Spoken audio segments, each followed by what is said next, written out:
श्री खाटू श्याम जी की अपूर्व कहानी मध्यकालीन महाभारत से आरंभ होती है, जिन्हें पहले बर्बरीक के नाम से जाना जाता था।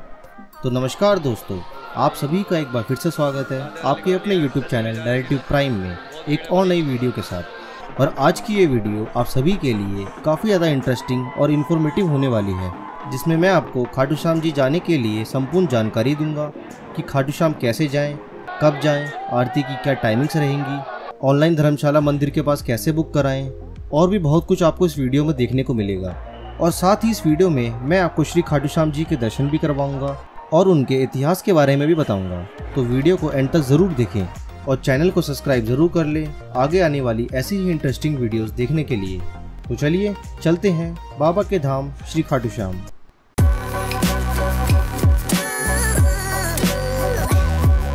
श्री खाटू श्याम जी मंदिर भारत के राजस्थान राज्य में एक बहुत ही प्रसिद्ध और प्राचीन मंदिर है। ये मंदिर करीब 1000 साल पुराना है, जिसका पुनः निर्माण सन 1720 में अभय सिंह द्वारा कराया गया।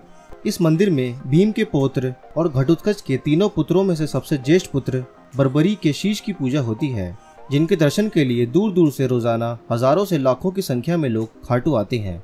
खाटू आने के लिए आपके पास 3 मार्ग उपस्थित हैं। पहला है बाय एयर। अगर आप खाटू श्याम प्लेन से आना चाहते हैं तो आपको खाटू से सबसे नियरेस्ट एयरपोर्ट जयपुर का पड़ेगा, जिसकी दूरी मंदिर से लगभग 80 किलोमीटर की है। वहां से आपको टैक्सीज और बसेस के ऑप्शंस अवेलेबल मिल जाते हैं। दूसरा मार्ग है आपका बाय रोड। आप चाहें तो खाटू श्याम अपनी पर्सनल व्हीकल से भी आ सकते हैं। आपको यहाँ पार्किंग की सुविधाएं अवेलेबल मिल जाती हैं और खाटू आने के लिए आपको बसेस के ऑप्शंस भी अवेलेबल मिल जाते हैं। काफ़ी मेजर सिटीज से आपको खाटू के लिए डायरेक्ट बसेस अवेलेबल मिल जाती है, और ना मिले तो आप जयपुर तक की बस लेकर जयपुर से खाटू आ सकते हैं। जयपुर से खाटू की दूरी लगभग 80 किलोमीटर है, जिसको तय करने के लिए आपको 2 घंटों का समय और मात्र 100 रुपये का टिकट लगता है। और लास्ट में आता है खाटू श्याम पहुंचने का सबसे चीपेस्ट एंड बेस्ट ऑप्शन, जो कि ट्रेन है। खाटू से सबसे नियरेस्ट रेलवे स्टेशन रिंगस का है। काफ़ी बड़ी बड़ी सिटीज से आपको रिंगस जंक्शन के लिए डायरेक्ट ट्रेन अवेलेबल मिल जाती है। इससे पहले की वीडियो में मैंने आपको दिल्ली से रिंगस जंक्शन तक का सफ़र दिखाया था, जिसमें मात्र 135 रुपये में मैं दिल्ली से रिंगस जंक्शन पहुंच गया था, वो भी कंफर्म टिकट के साथ। तो अगर उस वीडियो को आपने नहीं देखा तो एक बार ज़रूर देख लें। उसमें मैंने काफ़ी सारी इन्फॉर्मेशन शेयर की हुई है और ट्रेन्स के नाम भी बताए हैं जो डायरेक्ट दिल्ली से रिंगस जंक्शन तक आती हैं। तो अजमेर जन शताब्दी से अपनी जर्नी दिल्ली से शुरू करके शाम 7:50 पर मैं पहुंच गया रिंगस जंक्शन। तो भाई फाइनली हम रिंगस जंक्शन पहुंच चुके हैं और अभी यहाँ से ही हम सीधा खाटू श्याम मंदिर के लिए जाएंगे, जो कि 18 किलोमीटर दूर है। और बाहर जाके देखते हैं, कुछ कैब वगैरह करेंगे यहाँ से। तो भाई यहाँ से आपको ये टैक्सी और ऑटो वगैरह मिल जाएंगे। 50 रुपये सवारी में आपको खाटू श्याम तक लेके जाएंगे रिंगस जंक्शन से, और 18 किलोमीटर की जर्नी होने वाली है। चलिए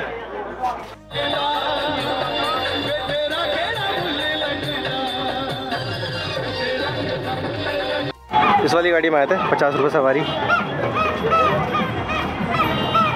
फाइनली हम खाटू श्याम पहुंच चुके हैं। अभी हमें तोरण द्वार के पास, जितनी भी गाड़ियां हैं आपको तोरण द्वार के पास ही उतारेंगी।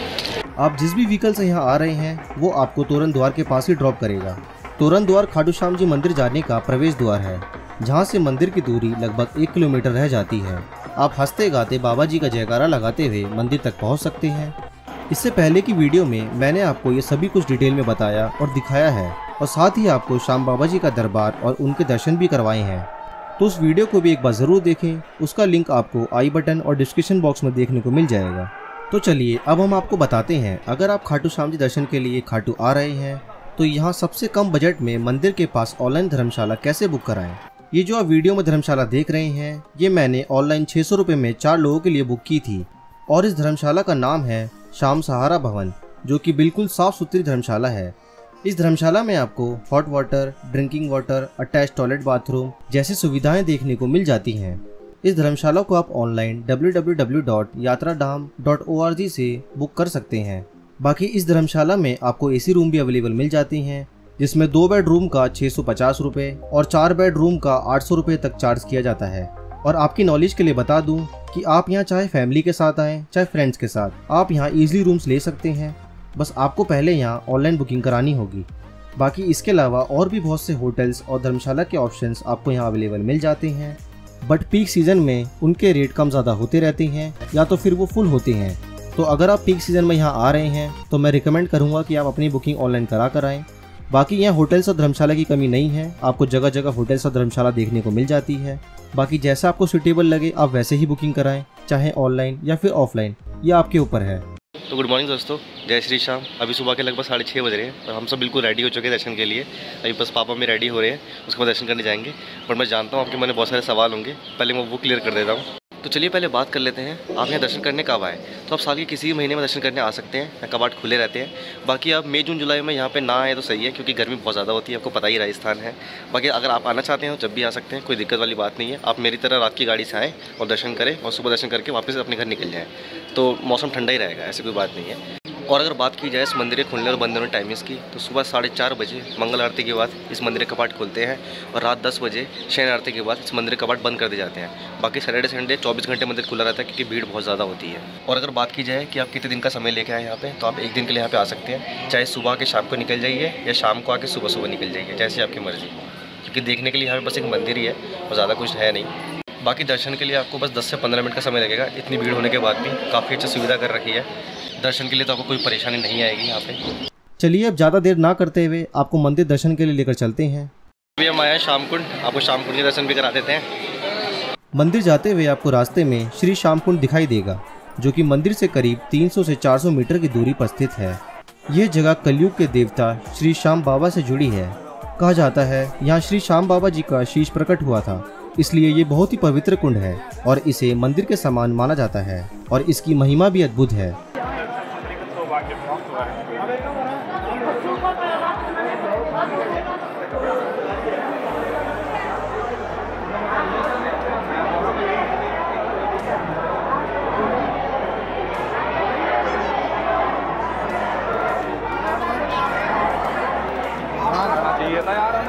यह कुंड हर महीने पवित्र जल से भरा रहता है। कुंड का जल जमीन से निकलता है, इसलिए कहा जाता है इस कुंड का जल पाताल से आता है। बर्बरी के शीश ने इसी कुंड से शाम रूप का अवतार लिया था, इसलिए इस कुंड का जल अमृत के समान माना गया है। इस कुंड में स्नान करने से पापों का नाश होता है और पुण्य की प्राप्ति होती है। कुंड में स्नान करने से शारीरिक रोग भी ठीक होते हैं और श्याम बाबा की असीम कृपा भी बरसती है और कष्ट दूर होते हैं, तो यहाँ जरूर आए। तो भाई दर्शन कर लीजिए श्यामकुंड के। बाकी श्री श्याम बाबा जी कुंड में स्नान करने से पहले हमें कुछ बातों का ध्यान रखना चाहिए। अगर इन बातों का ध्यान ना रखा जाए तो अनजाने में आप पाप के भागी भी बन सकते हैं। सबसे पहली बात कि कुंड में प्रवेश करने से पहले पवित्र जल को माथे से जरूर लगाएं, इसके बाद ही आप जल में प्रवेश कर स्नान करें। दूसरी महत्वपूर्ण बात यह है कि कुंड में नहाते समय साबुन का प्रयोग बिल्कुल ना करें और नहाने के बाद अपने कपड़े कुंड में ना धोएं। तो स्नान करने से पहले इन बातों का विशेष रूप से ध्यान रखें। बाकी इस कुंड की गूगल लोकेशन मैं आपको डिस्क्रिप्शन बॉक्स में दे दूंगा, आप वहां पर जाकर देख सकते हैं। चलिए अब मंदिर की ओर आगे बढ़ते हैं। मंदिर जाते हुए आपको रास्ते में कई सारी शॉप्स दिखाई देगी, जहां से आप श्याम बाबा जी को चढ़ाने के लिए प्रसाद और फूल मालाएं ले सकते हैं। और अगर बात की जाए श्याम बाबा को प्रसाद चढ़ाने की कि कौन सा प्रसाद चढ़ाया जाए, तो सबसे ज़्यादा यहाँ पे चूरमा और पेड़ा चढ़ाया जाता है। बाकी आपकी इच्छा आप कुछ भी चढ़ा सकते हैं, ऐसा कुछ नहीं है। यहाँ जगह जगह आपको गुलाब के फूल मिलेंगे चढ़ाने के लिए, बट मैं आपको बता दूं कि गुलाब के फूल अंदर जरा मना है, वो आपसे बाहर ही ले लेंगे। अगर फिर भी आपकी इच्छा है तो आप लेके चढ़ा सकते हैं, ऐसा कुछ नहीं है। बाकी प्रसाद, फ़ोन और पर्स वगैरह आप अंदर लेकर जा सकते हैं। और मैं रिकमेंड करूँगा कि अगर आप दर्शन के लिए आएँ तो अपने जूते और चप्पल होटल के रूम में उतार कर आएँ या फिर प्रसाद की दुकान पर ही उतार दें, क्योंकि मंदिर का एंट्री और एग्जिट गेट दोनों अपोजिट साइड हैं, तो आपको वापस घूम के आना पड़ता है अपने जूते और चप्पल लेने के लिए। मंदिर के समीप आते ही आपको वहाँ दर्शन के लिए काफ़ी सारी लाइन दिखाई देगी, आप किसी भी लाइन में लगकर श्याम बाबा जी के दर्शन कर सकते हैं। बाकी मैं रिकमेंड करूँगा कि आप सबसे लेफ्ट लाइन में लगकर दर्शन करें, क्योंकि वहाँ से श्याम बाबा जी के दर्शन बिल्कुल नज़दीक से होते हैं। अगर आपको सबसे नज़दीक दर्शन करने हैं श्याम बाबा के, तो लेफ्ट लाइन से आइए, सबसे लेफ्ट लाइन सबसे नज़दीक है। बाकी ऐसा ज़रूरी नहीं है कि आप लेफ्ट लाइन में लगकर ही दर्शन करें, आप किसी भी लाइन में लगकर दर्शन कर सकते हैं। भले ही आपकी नज़र श्याम बाबा जी पर पड़े ना पड़े, पर श्याम बाबा जी की नज़र आपके ऊपर ज़रूर पड़ जाएगी। श्याम बाबा जी अपने भक्तों का हमेशा ध्यान रखते हैं, कोई परेशानी नहीं आने देते। जब हम सुबह यहाँ बाबा जी के दर्शन के लिए पहुँचे तो यहाँ आरती का समय हो चुका था, इसलिए कुछ देर के लिए लाइन को रोक दिया था। तो जब तक आरती चलती है हम आपको श्याम बाबा जी के इतिहास के बारे में बताते हैं। तो हमारे श्री खाटू श्याम जी, जिन्हें पहले बर्बरी के नाम से जाना जाता था, जो कि महाबलशाली गदाधारी भीम के पौत्र और घटोत्कच के तीनों पुत्रों में से सबसे ज्येष्ठ पुत्र थे। श्री खाटू श्याम जी ने युद्ध कला अपनी मां मोरवी और भगवान श्री कृष्ण जी से सीखी थी। इसके बाद श्री कृष्ण जी के कहने पर खाटू श्याम जी ने मां नव दुर्गा की घोर तपस्या कर माता को प्रसन्न किया और 3 अमोघ बाण प्राप्त किए। इसी प्रकार वे 3 बाणधारी के नाम से प्रसिद्ध हुए। साथ ही उन्होंने अग्निदेव को प्रसन्न कर ऐसा धनुष प्रदान किया जो तीनों लोगों पर विजय दिलाने की क्षमता रखता था। तो श्री खाटू श्याम जी की अपूर्व कहानी महाभारत काल से शुरू होती है, जब कौरवों और पांडवों के बीच महाभारत का युद्ध चल रहा था। तब बर्बरीक ने भी युद्ध में शामिल होने की इच्छा जताई और अपनी मां से आशीर्वाद लेने पहुंच गए। इस दौरान बर्बरीक ने अपनी मां को हारे हुए पक्ष का साथ देने का वचन दिया, जिसके बाद बर्बरीक अपने नीले घोड़े पर सवार होकर 3 बाण और धनुष के साथ कुरुक्षेत्र की ओर चल पड़े। लेकिन भगवान श्री कृष्ण जी युद्ध का परिणाम जानते थे। उनको मालूम था कि युद्ध में कौरवों की हार निश्चित है और ऐसे में अगर बर्बरीक कौरवों की पक्ष की ओर से लड़े तो परिणाम कुछ और ही होगा। ऐसे में श्री कृष्ण जी ने ब्राह्मण का वेश धारण कर बर्बरीक से शीश यानी सिर का दान मांगा और बर्बरीक ने फाल्गुन माह की द्वादशी को अपने शीश का दान दिया और तभी से वे शीश के दानी भी कहलाए। भगवान श्री कृष्ण जी उनके बलिदान से प्रसन्न हुए और उन्हें कलयुग में अपने नाम यानी श्री श्याम के नाम से पूजे जाने का वरदान दिया, जिन्हें श्री कृष्ण जी का कलयुग अवतार भी कहा जाता है। और साथ ही श्री कृष्ण जी ने बर्बरीक से कहा कि अगर मैं एक बार जिसके भाग्य में जो लिख दूं उसे नहीं बदल सकता, पर मैं तुम्हें वरदान देता हूँ कि कलयुग में जो भी तुम्हारी पूजा करेगा वो अपने भाग्य का लिखा हुआ भी बदल सकता है। और इसी वजह से श्री खाटू श्याम जी को कलयुग का देवता भी कहा जाता है।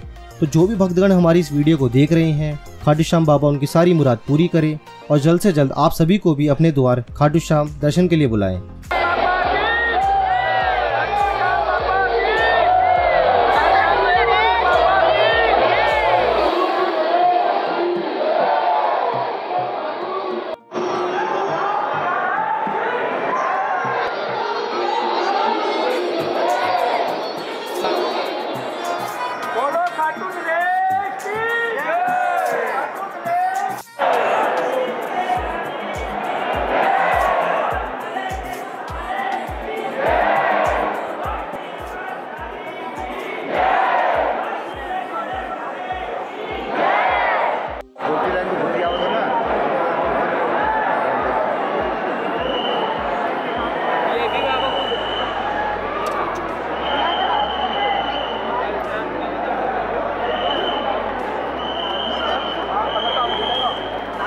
बाकी आपकी नॉलेज के लिए बता दूं कि इस मंदिर के कपाट प्रातः 4 बजे से रात्रि 11 बजे तक खुले रहते हैं और संडे यानी रविवार को ये 24 घंटे दर्शन के लिए खुले रहते हैं।